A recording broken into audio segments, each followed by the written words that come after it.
Purim.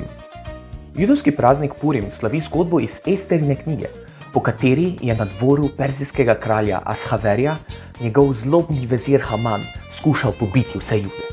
Dan poboja je določil z žrebom, hebrejsko Pur, od koder je praznik tudi dobil ime. Ester je bila Judinja in je pravkar postala perzijska kraljica. Zato je uspelo obrniti situacijo, tako da so na ta dan Judje uspeli pobiti svoje sovražnike. Za Purim Judje v sinagogi poslušajo branje iz Esterine knjige.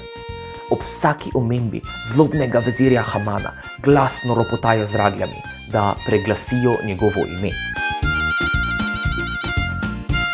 Za ta praznik so v navadi tudi maškarade, popivanja, karneval ter uprizarjanje iger.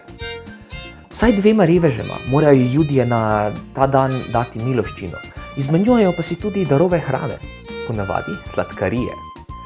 Pečejo tudi tradicionalne trikodne piškote, imenovane Hamanova ušesa.